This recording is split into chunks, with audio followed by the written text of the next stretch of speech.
All right, I'm here at the Republican State Convention, and we have Chris McNutt, who's a friend of mine. He's a longtime Second Amendment activist. He's a gun owner, and he is the president of Texas Gun Rights, Inc. And I know you guys have done a lot of lobbying in Texas for just all of the citizens' gun rights. What can you tell were some of the big wins that you guys have had just over the last couple of years? Yeah, so our biggest victory where we really cut our teeth, and it's the issue that built us as an organization, was constitutional carry back in 2021. We spearheaded the charge on constitutional carry legislation. It had never been filed in the legislature, and at the time there was only a handful of constitutional carry states in the country. By the time we passed it in 2021, we became the 21st constitutional or permitless carry state.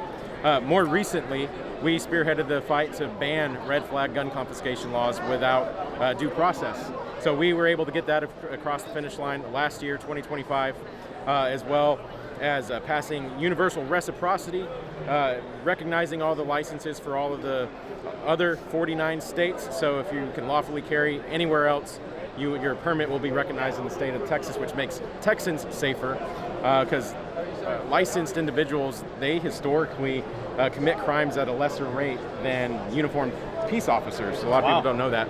And of course, we also ended sham municipal gun buybacks in 2025. So no more taxpayer money is going to buy back firearms that the government can never actually buy back anyway. And then we ended the gun registry for foster parents. So if you want to foster a child, you no longer have to choose between your Second Amendment rights and being able to help that child in need. So those are some of our more recent things. Those are incredible. So for someone who's watching, tell us what it means to, what is constitutional carry? Yeah, constitutional carry means that if you're a law-abiding citizen, not prohibited by law for possessing a firearm, you can carry it on your person to protect yourself or your loved ones without having to beg for a government permission slip. Okay, that's amazing. Now tell us more about red flag laws. Like, what does that mean to someone who they're not familiar with those terms? Yeah, so a red flag law is basically when somebody can issue an anonymous complaint about you, and a judge can issue an order called ex parte, which means that in secret you don't have to be present to defend yourself, to have your guns removed. So they could say that you're a threat to yourself or others.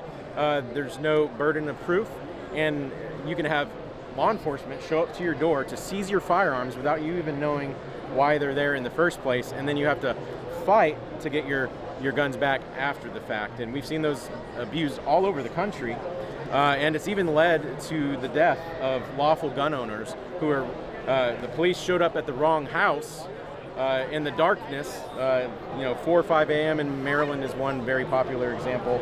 The guy thought somebody was breaking into his house, so he shot at the cops. Cops killed him. Wow. And so